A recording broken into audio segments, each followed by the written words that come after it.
हाय, आपके साथ मैं हूँ Surabhi Sharma. India TV YouTube channel subscribe करिए, बेल आइकन दबाएं।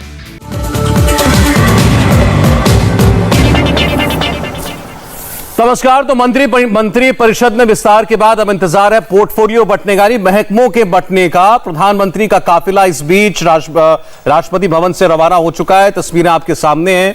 रायसीना हिल से उनकी गाड़ियों का काफिला अब पीएम आवास की ओर जा रहा है। थोड़ी देर में मंत्रियों के कामों का बंटवारा भी होने वाला है और हमारे पास खबर है कि मंत्रियों के पोर्टफोलियो में भारी फेरबदल होगा। बड़े बड़े मंत्रियों के पोर्टफोलियो बदले जाएंगे। प्रधानमंत्री ने मंत्रिमंडल के पोर्टफोलियो फाइनल कर दिए हैं और किसी भी वक्त ये लिस्ट सामने आ सकती है। और आपको बता दें, केवल वही मंत्रालय नहीं जिनके मंत्रियों ने आज इस्तीफे दिए हैं, जिसमें बड़े बड़े नाम शामिल हैं। डॉक्टर हर्षवर्धन का, रमेश पोखरियाल निशंक का, रविशंकर प्रसाद, प्रकाश जावड़ेकर, संतोष गंगवार, थावरचंद गहलोत, सदानंद गौड़ा, ये तमाम केंद्रीय कैबिनेट मंत्री थे। केवल इनके महकमों का ही सवाल नहीं है, बल्कि जो मौजूदा मंत्री हैं उनके पोर्टफोलियो में भी परिवर्तन हो सकता है।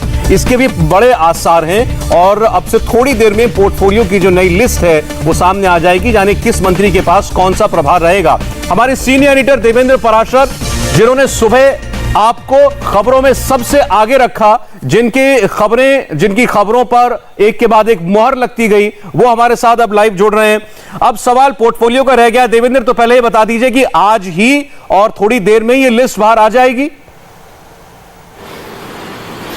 और लिस्ट पे जो होमवर्क का काम है सौरभ, वो पूरा हो चुका है। अब बस इस बात का इंतजार है, जो सरकारी अधिकारी हमें बता रहे हैं कि ऊपर से जब ग्रीन सिग्नल आ जाएगा तो उसके बाद उस लिस्ट को जारी करेंगे। वो ग्रीन सिग्नल अब से 1-1.5 घंटे के अंदर आ जाएगा या फिर वो कल जारी करेंगे, क्योंकि पिछली बार ऐसा हुआ था कि लिस्ट तो रात में फाइनल हो गई थी, पोर्टफोलियो एलोकेशन फाइनल हो गया था, लेकिन उसे रिलीज किया गया था अगले दिन। तो इसके बारे में अभी हमें इंतजार है ऑफिशियल सोर्स से कि कोई एग्जैक्ट कंफर्मेशन आ जाए कि आखिर पोर्टफोलियो एलोकेशन को लेकर किसको क्या दिया जाना है। लेकिन जो सोर्स है वो ये बता रहे हैं कि जो मंत्रिमंडल गठन किया गया है, ऑलरेडी उसमें इस बात का ध्यान रखा गया है कि जिस शख्स को हम ले रहे हैं मोदी सरकार के अंतर्गत, अगर प्रधानमंत्री उन्हें ले रहे हैं तो किस भूमिका के चलते ले रहे हैं और उन्हें कौन सा महकमा दिया जाएगा, ये ऑलरेडी दिमाग में रखकर उसके बारे में रणनीति बनाकर उसके बाद उन लोगों को मंत्रिमंडल में शामिल किया गया है। तो जाहिर तौर पर ऊपर के स्तर पर मंत्रिमंडल एलोकेशन को लेकर, पोर्टफोलियो डिस्ट्रीब्यूशन को लेकर अब कोई भी मंथन नहीं होना है।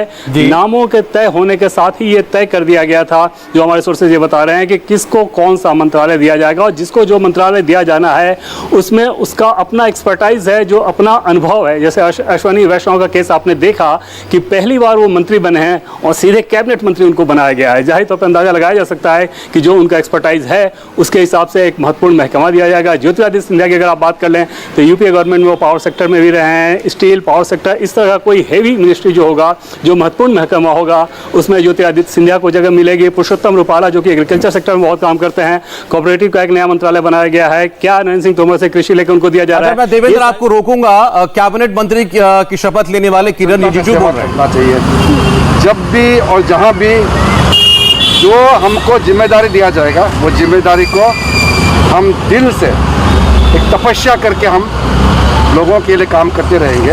यही हमारा पार्टी ने हमको सिखाया है और यही प्रधानमंत्री जी का अपेक्षा है हम लोगों से। सर, कई बड़े नामों को मोदी कैबिनेट से ड्रॉप किया गया है, आपको क्या लगता है इसके पीछे क्या है? उसके लिए मैं कैसे, क्या परफॉर्मेंस एक वजह है? मुझे जो सेवा करने का मौका मिला, सर क्या क्योंकि आपका एलिवेशन हुआ है, क्या इससे बीजेपी को फायदा होगा अरुणाचल प्रदेश में, खासतौर पर नॉर्थ ईस्ट में? मुझे काम करना है क्योंकि मुझे सेवा करने का मौका दिया है। सर, आपने काम किया अपने मंत्रालय के लिए काफी, इसमें कोई दो राय नहीं, लेकिन आप ये कहते हैं कि आज भी जो हमारे खिलाड़ी हैं वो सिर्फ खिलाड़ी बतौर या खेल तक ही सीमित रह गए हैं। As a way of life या कल्चर, एज अ कल्चर वो वहाँ तक नहीं जा पाए। अभी स्पोर्ट्स का पूरा माहौल देश में बदल गया है। हाँ, अब वो खिलाड़ी कूदोगे बनोगे, खराब बना नहीं गए। प्रधानमंत्री जी ने एक खेल का माहौल को देश में एक नया जोश भरा है, नया दिशा दिया है। इसलिए ओलंपिक्स में हमारे खिलाड़ी सब तैयारी करके अभी जाने के लिए पूरा इंतजार कर रहे हैं। सर, एक सवाल है कि क्या परफॉर्मेंस एक वजह बना है? कई बड़े नाम की सरप्राइज रहा जो ड्रॉप हुए। वो मेरे ओलंपिक सब कुछ दिन दूर है सर। ऑफिशियल डेलीगेशन आपने पहले भी कहा था कि नहीं जाएंगे, बट क्या आप जाएंगे सर? नहीं, मैं तो देखो, ओपनिंग सेरेमनी जो होता है वो सरकारी इवेंट होता है, वो डेलीगेशन इवेंट होता है और विलेज का जो इवेंट होता है वो अलग होता है जी। जो ओपनिंग सेरेमनी में जो होता है उसका अभी तय नहीं हुआ। तो सर अब आगे क्या हम देखेंगे, क्या प्राथमिकताएं अब आपकी रहेगी? अभी हम सबसे पहले तो आप लोग को धन्यवाद देना चाहते हैं, आप लोग यहाँ इंतजार किया है इतना देर तक। Thank you sir. ठीक है सर, बहुत बहुत शुभकामनाएं सर। किरण रिजिजू अपने घर पहुंचे थे और तब उनसे मीडिया कर्मी उनसे सवाल कर रहे थे। अब देवेंद्र, उनसे सारे सवाल बतौर स्पोर्ट्स मिनिस्टर किए गए, उन्होंने जवाब भी दे दिए। अब जैसे किरण रिजिजू अभी तक राज्य मंत्री थे स्वतंत्र प्रभार के और वो यूथ मिनिस्टर थे, अब क्या वो कैबिनेट में एलिवेट होने के बाद भी यही प्रभार उनके पास रहेगा या बदला भी जा सकता है?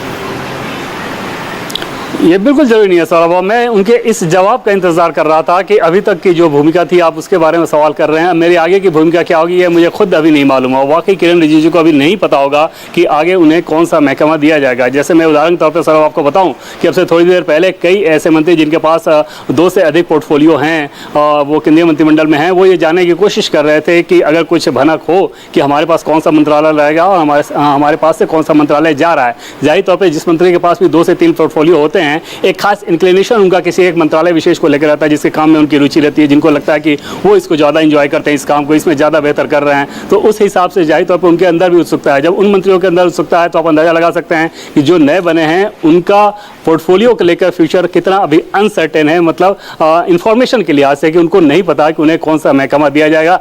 ऊपर के स्तर पर यह तय कर लिया गया है। जैसे आप कुछ चीज़ें ज़रूर हैं कि जो तय मानी जा सकती है। जैसे वीरेंद्र कुमार थावरचंद गहलोत की जगह पे आए हैं, क्योंकि शेड्यूल कास्ट के मिनिस्टर हैं और थावरचंद गहलोत सामाजिक अधिकारिता कल्याण मंत्री थे, तो जाहिर तौर पर माना जा सकता है कि उसी प्रकार का महकमा उनको मिलेगा। आरसीपी सिंह जो कि जेडीयू से हैं, एक ही कैबिनेट मंत्री हैं, तो वो ज़रूर ये चाहेंगे कि उनका जो महकमा है वो महत्वपूर्ण महकमा मिले, जैसे कृषि, ग्रामीण विकास, इस तरह या खाद्य आपूर्ति, इस तरह का कोई महत्वपूर्ण महकमा हो जो कि उनको दिया जाए। तो ये सारी चीज़ें हैं ज़रूर जो कि अंदाजा के आधार पर हैं। एग्जैक्ट प्रधानमंत्री के दिमाग में क्या चल रहा है ये किसी को ये कहा नहीं जा सकता। और जिस प्रकार के ड्रॉप आउट हुए हैं उसके बाद तो इन मंत्रियों के दिल की धड़कन और ज़्यादा बढ़ गई होगी, क्योंकि उन्हें पता नहीं हुआ कि उन्हें कौन सी जिम्मेदारी आगे सौंपी जाने वाली है। और इस बात को मैं बार बार कह रहा हूँ कि जब नाम तय किए गए हैं तभी ऊपर तय कर लिया गया था कि किस भूमिका में किसको रखा जाना है। सौरभ जी हाँ, बिल्कुल। अब देखिए, नामों की बात तो नहीं कही जा सकती, लेकिन हमारे पास ये पक्की खबर है कि इस बार कुछ बड़ा होने जा रहा है, कुछ ऐसा होने जा रहा है जिसकी उम्मीद टॉप लेवल के मंत्रियों को भी नहीं है। इस बार नई दिल्ली में सियासी सस्पेंस बेहद ज्यादा है। जैसा अभी देवेंद्र ने आपको बताया कि अब इस वक्त भी बड़े बड़े मंत्री ये जानना चाह रहे हैं कि उनके पास कौन सा प्रभार रहेगा, कौन सा बदला जाएगा। प्रधानमंत्री ने लेकिन ये तमाम नाम और ये पोर्टफोलियो फाइनल कर दिए हैं। टॉप मंत्रियों के भी मंत्रालय बदले जा सकते हैं, ये बात भी हम आपको पक्के तौर पर बता रहे हैं। जैसे अश्विनी वैष्णव को कोई बड़ा मंत्रालय मिल सकता है। अभी जैसा अभी देवेंद्र ने कहा, पहली बार उनको लाया गया मंत्रिमंडल में, सीधा कैबिनेट मंत्री बनाया गया। जेडीयू के आरसीपी सिंह वो भी आ रहे हैं केंद्रीय मंत्रिमंडल में कैबिनेट मंत्री के तौर पर। वो भी उम्मीद करते होंगे कि उनको कोई बड़ा मंत्रालय दिया जाएगा। नारायण राणे को लाया गया है। नारायण राणे का लंबा चौड़ा राजनीतिक अनुभव है, मुख्यमंत्री रह चुके हैं पहले, तो वो भी कोई पावरफुल मंत्रालय उनको दिया जाएगा, इसकी पूरी उम्मीद है। भूपेंद्र यादव को, जिनकी पार्टी के अंदर बीजेपी के अंदर एक बहुत महत्वपूर्ण भूमिका थी, तो अगर ऐसे एक टैलेंटेड व्यक्ति को पार्टी से निकालकर सरकार में लाया जा रहा है तो जाहिर है कि उनको भी जाया नहीं करना चाहेगी सरकार। उनको भी कोई ऐसी भूमिका दी जाएगी, ऐसा की मंत्रालय दिया जाएगा जहां पर एक बहुत एफिशिएंट आदमी की जरूरत हो, तो उन्हें भी एक बड़ी जिम्मेदारी दी जा सकती है। हमने चंद नाम आपके सामने लिए हैं। ये कहने का मतलब ये नहीं कि इन लोगों को कौन सा मंत्रालय दिया जाएगा, ये फिलहाल हम कह सकते हैं, लेकिन इनको जरूर महत्वपूर्ण भूमिका मिलेगी। और इसी लिस्ट में ज्योतिरादित्य सिंधिया का नाम भी शामिल होता है, क्योंकि ज्योतिरादित्य सिंधिया ने न सिर्फ कांग्रेस पार्टी छोड़ी थी बीजेपी ज्वाइन करने के लिए, बल्कि मध्य प्रदेश में बीजेपी की सरकार उनकी बदौलत बनी थी। और जितना ही नहीं, यूपीए सरकार के दौरान वो मंत्री परिषद में रह चुके हैं, तो उनको गवर्नमेंट के वर्किंग का एक अंदाजा भी है, एक मंत्री का काम क्या होता है इससे वो वाकिफ भी हैं, और अब उनका भी अच्छा खासा राजनीतिक अनुभव हो चुका है। तो ज्योतिरादित्य सिंधिया को भी एक बड़ी जिम्मेदारी मिल सकती है। तो जितने टॉप नाम है देवेंद्र, आप देखें आज 15 कैबिनेट मंत्री बनाए गए हैं और बहुत सारे लोगों के पास कई प्रभार हैं, जैसा आपने कहा, तो वो प्रभार सब बटेंगे जरूर, ये तो तय है।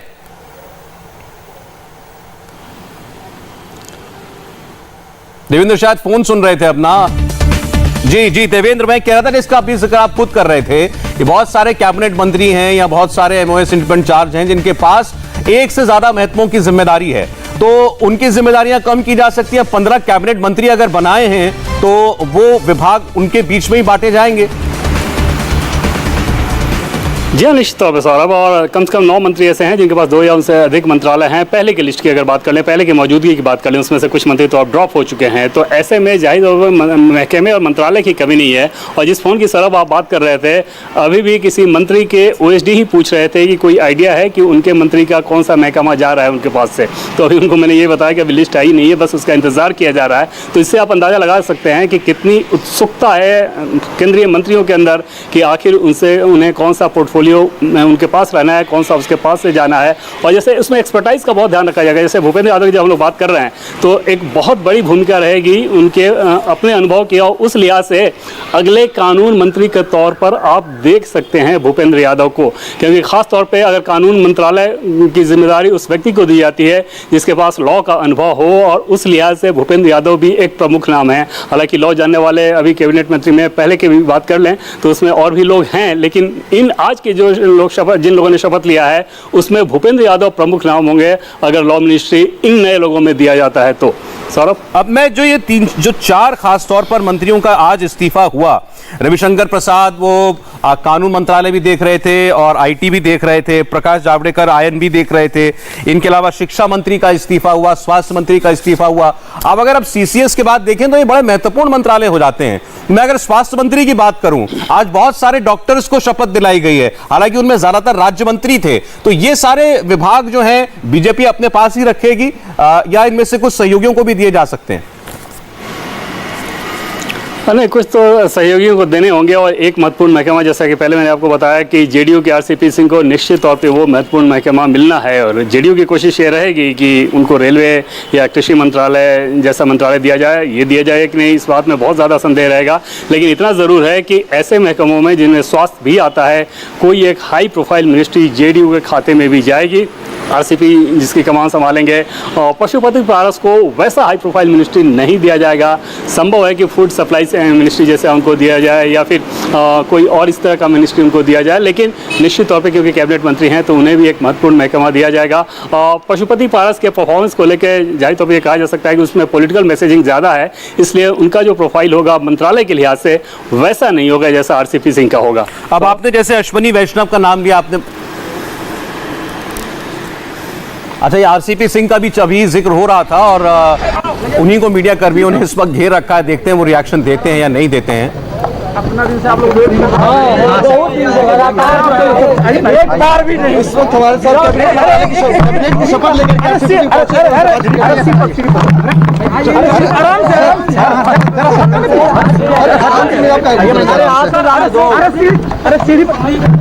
सीढ़ी पर हम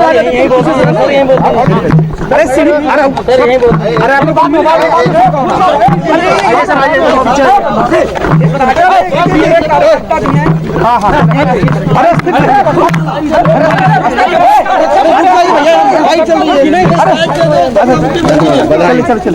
अरे आराम से अब सर हट जाइए, अब बाद में कर लीजिएगा, पहले बाइक कर लेने दीजिए, पहले बाइक कर लीजिए। कैबिनेट की शपथ लेकर के ये बताइए कि क्या अब आगे क्या जिम्मेदारी, क्या संभावना है सर? सर कैसे देख रहे हैं आप कैबिनेट मंत्री बने हैं, आगे आपका क्या प्लान होगा, इस नई जिम्मेदारी पर क्या कहेंगे? देखिए ऐसा है ना,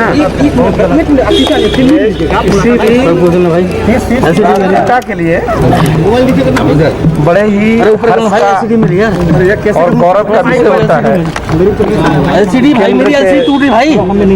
सरकार है उसमें मंत्री बने और स्वाभाविक है केंद्रीय मंत्री की जिम्मेदारी होती है, और मैंने तो आज तक जितनी भी जिम्मेदारियां मिली है सबको बखूबी निभाया है, इसको भी निभाया। सर ललन सिंह क्यों नहीं मंत्री बने सर? हाँ सवेरे से आप पूछो, सुन लो जरा। ऐसा है जी, ललन बाबू और हमें कोई फर्क है क्या? ललन बाबू हम लोग साथ हैं, सब लोग मजबूती से रहेंगे और आप चिंता मत करें, बहुत समय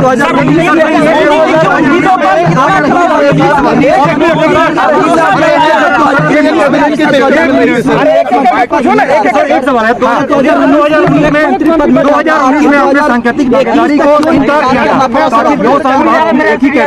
अंतर क्या रहा?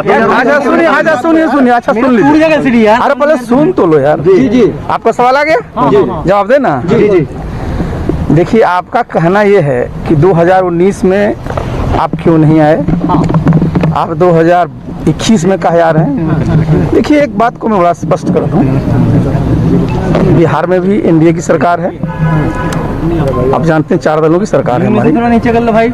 और केंद्र में देखिए क्या है अभी कि यहाँ पर भी हम लोग एनडीए के हिस्सा हैं और हम लोग इस मंत्रिमंडल में नहीं थे। इस पर हम लोगों ने विचार किया और विचार करने के बाद ये एक बात देखना समझना बहुत ज़रूरी होता है। देखिए, अगर आप केंद्र में देखिएगा तो हम लोग, आप कहते हैं कि सर संख्या इतनी है, लेकिन एक बात समझा करिए कि केंद्र में अगर आप देखिएगा तो हम लोग एनडीए के हिस्सा हैं और इसमें भारतीय जनता पार्टी को खुद अपने आप में बहुमत है। ये तो प्रधानमंत्री जी की समझिए कि जो जिसको कहते हैं ना कि उनकी उदारता है कि भाई उन लोग जितने भी उनके साथ जुड़े हुए हैं, हमारे आपने देखा एलजेपी के भी हैं और भी हैं, उन सब लोगों को उसमें रखा है, एक संदेश है उसमें से। देखिए, आप हर एक जगह जोड़ घटाव गुना भाग और फार्मूला नहीं कर सकते। लेकिन आपको नहीं लगता कि सर 2019 में भी एक ही बात थी? सुनिए की भागीदारी मिली। मैंने सवाल को बड़ा स्पष्ट कर दिया भाई, आप जरा फर्क को समझिए ना भाई। देखिए, अब हम लोग यहाँ पर हमारी हिस्सेदारी हो गई, अब हमारे केंद्र में भी और प्रदेश में भी मजबूती से सरकार चलेगी और हम लोग का लक्ष्य क्या है कि हमारा राष्ट्र मजबूत हो और हमारा प्रदेश विकसित हो, यही हम लोग करेंगे। सर, क्या राष्ट्रीय अध्यक्ष के पद पे आप बने रहिएगा या इस्तीफा दीजिएगा सर, क्योंकि आपके पास अरे तुम जिस दिन मांगोगे दे देंगे। सर नहीं सर ये बताइए सर,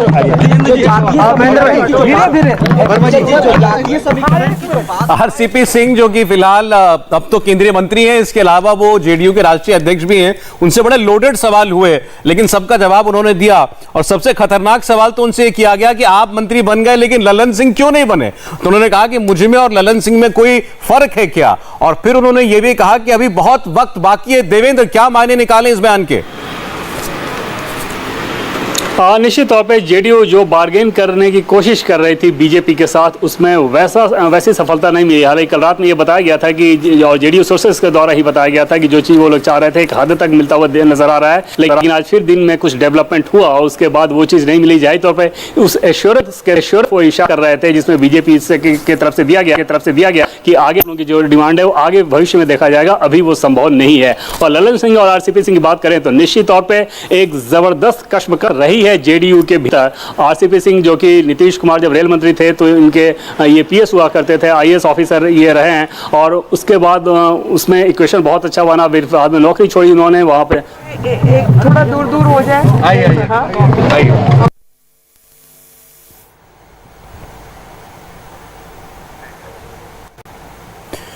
जी देवेंद्र, बोलिए, अपनी बात पूरी कीजिए।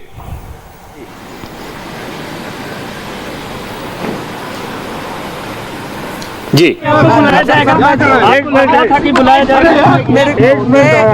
फडणवीस साहब, ये सभी का बहुत आभारी हूँ, उनको धन्यवाद देता हूँ। उनके वजह से ही मैं आज मंत्री बन गया हूँ। मैं माननीय पंतप्रधान मोदी जी के नेतृत्व में केंद्रीय मंत्री बन गया हूँ। उनके मार्गदर्शन से मैं अपने देश में जो जिम्मेदारी देंगे वो मैं अच्छी तरह से संभालूंगा। इतना ही आज के दिन आपके साथ आपको बताना चाहता हूँ, इसके आगे कुछ भी। केंद्रीय मंत्रिपदाची शपथ घेतलेली आहे, नगरसेवक ते केंद्रातले कॅबिनेट मंत्री, हा प्रवास आजच्या भावना काय होत्या? एवढ्या वर्षाचा प्रवास 2 वाक्यात सांगणं शक्य नाहीये। आज सांगताना आनंद वाटतोय। प्रथम मी मुंबई महानगरपालिकेमध्ये नगरसेवक झालो 1985 वर्षी, त्यानंतर BST चेअरमन झालो। असं करत करत मी आमदार, मंत्री, मुख्यमंत्री, विरोधी पक्ष नेते, परत आमदार, खासदार आणि आता केंद्रीय मंत्रीची शपथ आज घेतलेली आहे। याचं सर्व श्रेय मी माननीय पंतप्रधान नरेंद्र मोदी जी और महाराष्ट्र आने वाले नारायण राणे धन्यवाद दे रहे थे प्रधानमंत्री मोदी का भी, और देवेंद्र फडणवीस का भी नाम उन्होंने लिया। अब मीनाक्षी लेखी दिल्ली की सांसद और केंद्रीय मंत्री कुछ बोल रही हैं। मैं सिर्फ अपनी प्रधानमंत्री जी, पार्टी के सभी लोग, अध्यक्ष जी और अपने सभी नेता अमित भाई को सबको धन्यवाद देना चाहती हूँ ये मौका देने के लिए। और इस क्षेत्र की जनता, देश की जनता जिसने हम पे विश्वास किया है, पूर्ण निष्ठा के साथ, पूरी ईमानदारी के साथ जो भी सेवा हो पाएगी वो की जाएगी। महिला होने के नाते मुद्दे महिलाओं से संबंधित उठाएंगी, उनका प्रतिनिधित्व मैं भाई साहब, जब आपको वोट पड़ती है ना तो महिला पुरुष देख के नहीं पड़ती। दिल्ली की जिम्मेदारी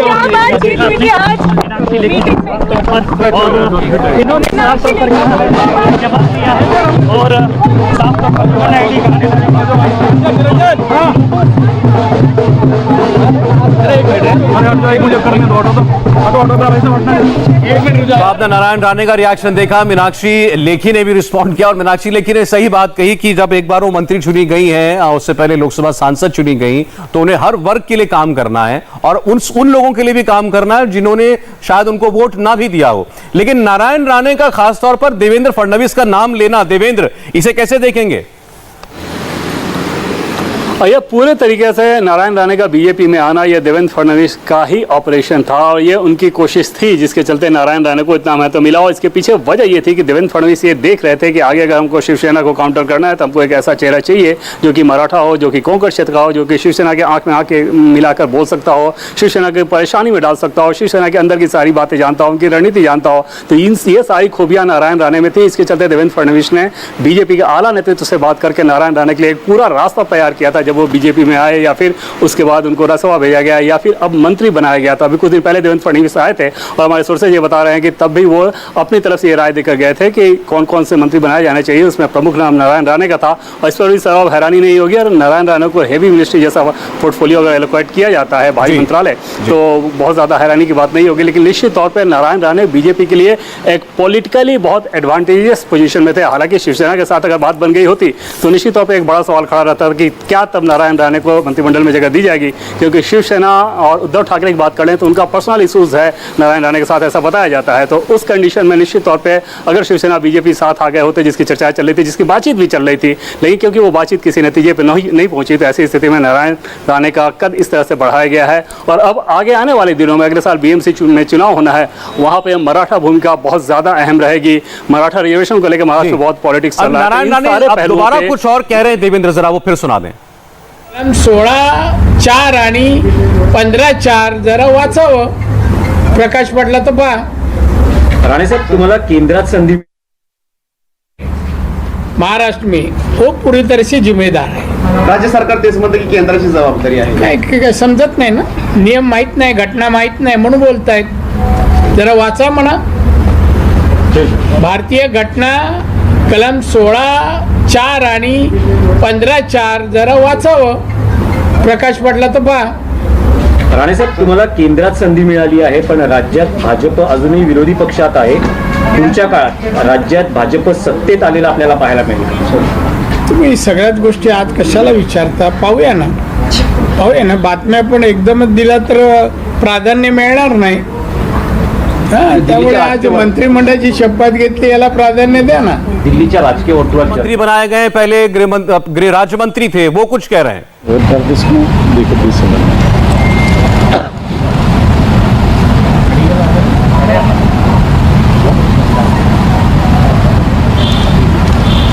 మిత్రులందరికీ నమస్కారం। ఈరోజు నరేంద్ర మోడీ గారి ప్రభుత్వంలో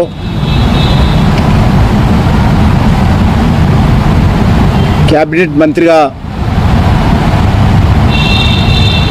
అవకాశం ఇవ్వడం జరిగింది। గత 2 సంవత్సరాలుగా హోంశాఖ సహాయ మంత్రిగా అమిత్ షా గారు చేపట్టినటువంటి అనేక నిర్ణయాలను, అనేక రకాల చట్టాలను రూపకల్పన చేయడంలో కూడా నేను నా వంతు ప్రయత్నం చేయడం జరిగింది. ముఖ్యంగా గడిచిన 2 సంవత్సరాలలో जब वो अभी हिंदी में बोलना शुरू करेंगे वो बात आपकी हम आपको सुनवाएंगे। और नारायण राणे इस वक्त मराठा आरक्षण के मुद्दे पर कुछ बोल रहे हैं।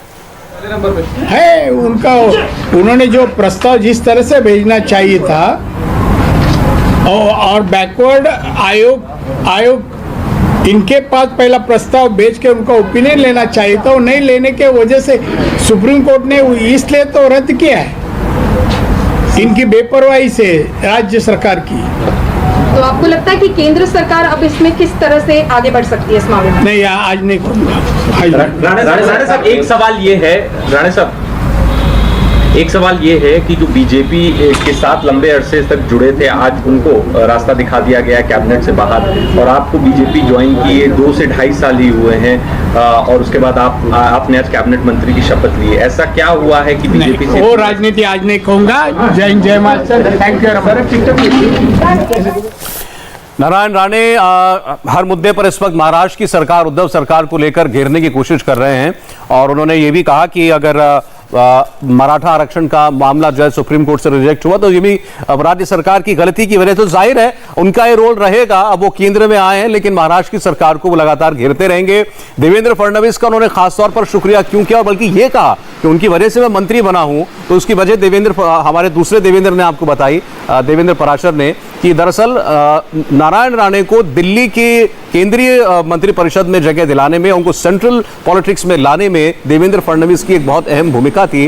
अब दिल्ली में तो वो काम करेंगे लेकिन महाराष्ट्र में बीजेपी के कैसे काम आएंगे देवेंद्र, ये भी बताइए।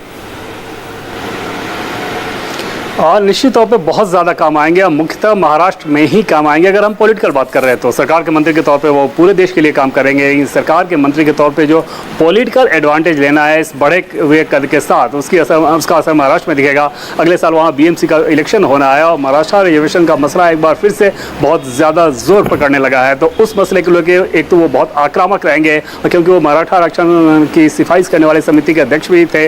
दूसरी चीज़ कि उद्धव ठाकरे पे उनका हमला आगे आने वाले दिनों में राजनीतिक हमला बहुत तेज बढ़ेगा, और उद्धव ठाकरे के लिए परेशानी का सबब लगातार नारायण राणे रहेंगे, और वो रहे हैं। उनकी फैमिली भी देखें तो आप मुंबई में बैठ के, आमतौर पे ये माना जाता है कि मुंबई में बैठ के आप शिवसेना के खिलाफ कुछ नहीं बोल सकते, खासतौर पर उद्धव ठाकरे के खिलाफ तो कुछ भी नहीं बोल सकते। लेकिन नारायण राणे ऐसे नेता हैं या उनके बेटे ऐसे हैं जो कि लगातार मुंबई में रहकर शिवसेना और उद्धव ठाकरे को चुनौती देते रहे हैं, और ऐसी स्थिति में बीजेपी के लिए एक बहुत एडवांटेज वाली सिचुएशन ये रहेगी कि इसके बहाने, नारायण राणे के बहाने, वो उद्धव ठाकरे को लगातार दबाव में लेंगे।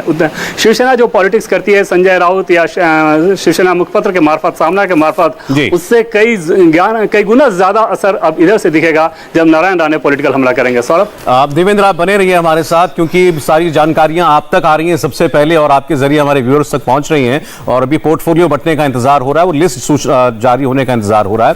तो अभी तक हमने आपको जितने भी नए बने मंत्रियों की बात सुनाई, सबसे पहले इंडिया टीवी पर, वो एक तरफ, लेकिन ये मंत्री बने कैसे, इसके पीछे की क्या प्रोसेस थी, इसमें किन किन फैक्टर्स को ध्यान में रख करके इनका चयन किया गया, और आगे इनको कौन कौन सी अहम जिम्मेदारियां मिल सकती हैं, इन सारे सवालों का जवाब समेटे एक रिपोर्ट आपको दिखाते हैं।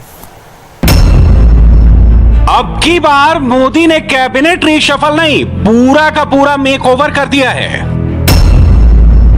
1 से लेकर 43 तक मोदी के नए सिपा सालारों की लिस्ट में ऑल इंडिया रिप्रेजेंटेशन है। यूपी, महाराष्ट्र, गुजरात, कर्नाटक, पश्चिम बंगाल, मध्य प्रदेश, नॉर्थ ईस्ट के राज्य मोदी ने ऑल इंडिया कैबिनेट बनाई है। मैं ज्योतिरादित्य माधवराव सिंधिया। मैं डॉक्टर वीरेंद्र कुमार ईश्वर की शपथ लेता हूं। मोदी ने 1, 2 या 3 नहीं, मंत्रिमंडल विस्तार पर 10 बिग ब्रेकिंग न्यूज दी है। पहली बड़ी खबर यह है कि मोदी ने एक ही झटके में 43 सर्जिकल स्ट्राइक की है। मोदी कैबिनेट से कई मंत्रियों की छुट्टी हो गई है। 36 नए चेहरों को मंत्रिमंडल में शामिल किया गया है और 7 चेहरे ऐसे भी हैं जिन्हें प्रमोशन भी मिला है। यानी जिसका काम ठीक नहीं रहा उसको हटाया, जिसमें उम्मीद दिखी उसे मंत्रिमंडल में जगह दी और जिसके काम से मोदी संतुष्ट हुए उसे प्रमोशन दिया। दूसरी बड़ी खबर यह है कि मोदी की नई कैबिनेट में डॉक्टर्स भी हैं, वकील भी हैं, इंजीनियर्स भी हैं, एमबीए भी हैं, पीएचडी होल्डर्स भी हैं, फॉर्मर सिविल सर्वेंट्स भी हैं, सरकार में रहकर काम कर चुके अनुभवी लीडर्स भी हैं। सबसे पहले आपको मोदी कैबिनेट में एंट्री करने वाले कुछ बड़े नामों का बायोडेटा देते हैं। मैं नारायण तातुराणी ईश्वर की शपथ लेता हूं कि मैं विधि द्वारा स्थापित भारत। पहला नाम महाराष्ट्र के बड़े नेता नारायण राणे का है। महाराष्ट्र के पूर्व सीएम रह चुके हैं, बतौर कैबिनेट मिनिस्टर कई मंत्रालयों की जिम्मेदारी संभाल चुके हैं, यानी नारायण राणे का एक्सपीरियंस यहाँ काम आया। मोदी कैबिनेट में नारायण राणे का मतलब है उद्धव ठाकरे को जवाब देने वाला सबसे मजबूत नेता, शिवसेना को उसी की भाषा में जवाब देने वाला और बीजेपी में शामिल होकर शिवसेना का चाल चरित्र समझने वाला नेता। ये बाकी की रिपोर्ट आपको दिखाते हैं। इस वक्त ज्योतिरादित्य सिंधिया कुछ बोल रहे हैं। उनके आशाओं पर खड़े उतर पाए। सर लंबा इंतजार करना पड़ा आपको। अब इससे ज्यादा मैं और कुछ अभी कहने नहीं वाला हूँ।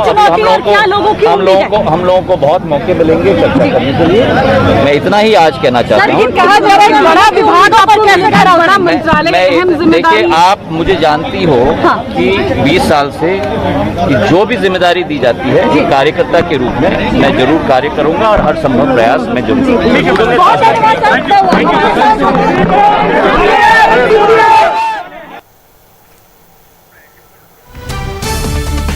तो ज्योतिरादित्य सिंधिया कह रहे हैं कि जो भी जिम्मेदारी दी जाएगी मैं उसका निर्वहन करूंगा। इससे ज्यादा उन्होंने कुछ कहने से इनकार किया। उन्होंने धन्यवाद दिया प्रधानमंत्री का उन्हें ये नई जिम्मेदारी देने के लिए। और बड़ी खबर आपको बता दें एक बार फिर कि सारे पोर्टफोलियोज तैयार हैं और थोड़ी देर में इन महकमों का ऐलान हो सकता है। इस वक्त सर्बानंद सोनोवाल को सुनते हैं। इस अवसर पर मुझे ज्यादा नहीं बोलना है। आप लोगों का साथ अभी हम मिलते रहेंगे, चर्चा करते रहेंगे अलग अलग विषय पर, लेकिन आज मुझे लगता है इतना ही ठीक है।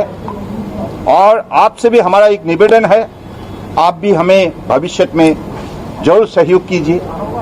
आपका सुझाव, आपकी सलाह हमारे लिए बहुत बड़े काम में आएंगे, क्योंकि भारत माता को मोदी जी की नेतृत्व में इस देश को दुनिया का सर्वश्रेष्ठ राष्ट्र के हिसाब से हमें खड़ा करनी होंगे।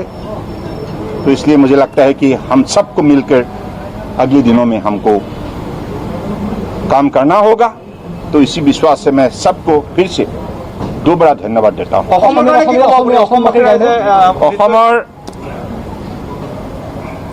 मैं আজি এই দ্বিতীয়বাৰৰ কাৰণে सर्बानंद सोनोवाल की बात आई। एक बार फिर जरा आपको हम ज्योतिरादित्य सिंधिया की बात सुनाएं।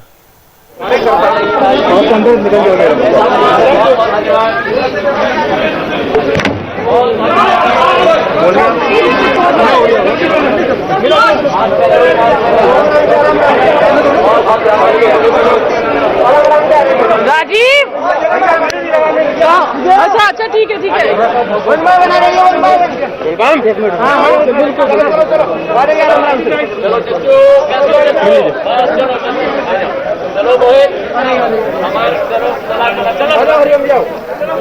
ज्योतिरादित्य सिंधिया अपने घर के बाहर मौजूद सारे अपने समर्थकों का अभिवादन स्वीकार कर रहे हैं। फूल गुलदस्ते लिए उनके सभी समर्थक वहां मौजूद थे। आज सुबह से जब से खबर आई कि उनका नाम नए मंत्री परिषद की लिस्ट में शामिल है,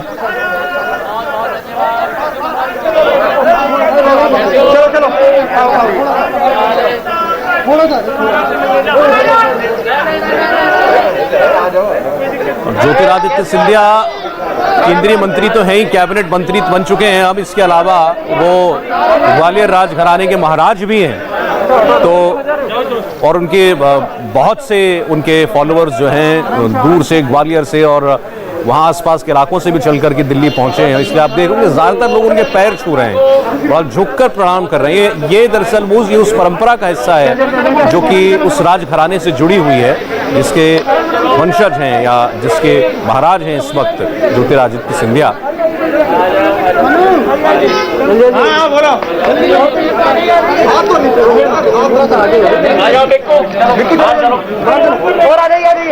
चलो भैया तुम इधर मत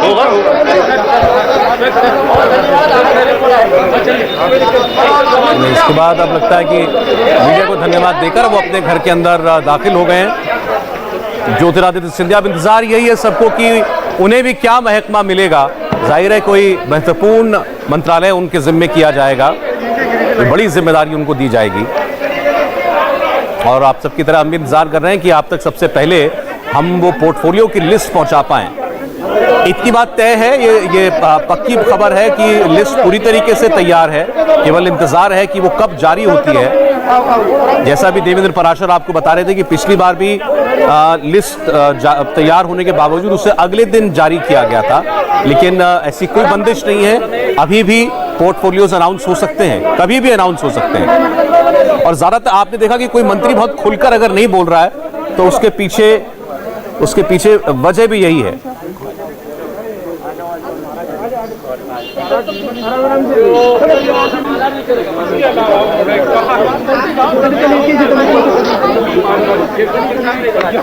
अच्छा, अब आपको सुनाते हैं हम अनुप्रिया पटेल की बात। देखिए, हम एनडीए गठबंधन में हैं 2014 से और हम 3 चुनाव साथ में लड़ चुके हैं और तीनों चुनाव के जो परिणाम रहे हैं अब तक वो इस बात को स्पष्ट रूप से प्रमाणित करते हैं कि अपना दल और भारतीय जनता पार्टी का उत्तर प्रदेश में जो राजनीतिक गठबंधन है उसे जनता पसंद भी करती है, उसे वोट करती है और हमें बार बार जनता की सेवा करने का अवसर भी देती है। तो इसलिए मेरा यही कहना है कि अपना दल एक सहयोगी के रूप में जिस प्रकार भारतीय जनता पार्टी के साथ मिलकर प्रदेश की जनता की सेवा करता आया है, आगे भी अब मंत्रिपरिषद में भागीदारी के बाद भी हमारी यही कोशिश होगी कि जिस वंचित, पिछड़े, शोषित, दलित, कमजोर समाज के लिए आवाज उठाने का काम अपना दल इतने वर्षों तक करता आया है, हम उसी को आगे बढ़ाएंगे।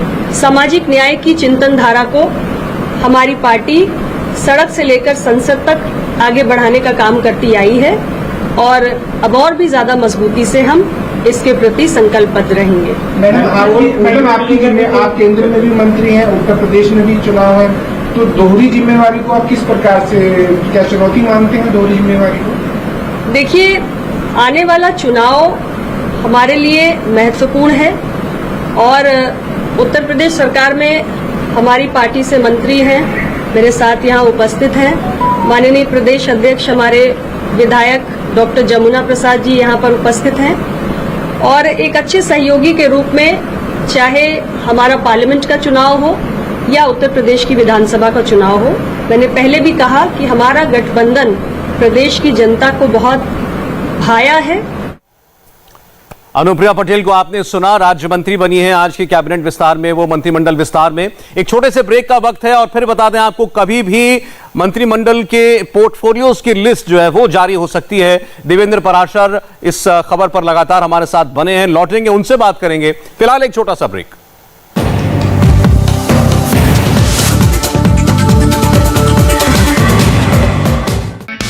हाय, आई एम सुरभि शर्मा। खबरों से अपडेट रहने के लिए India TV YouTube channel subscribe करिए, साथ में बेल आइकन जरूर दबाएं। जुड़े रहें इंडिया टीवी के साथ।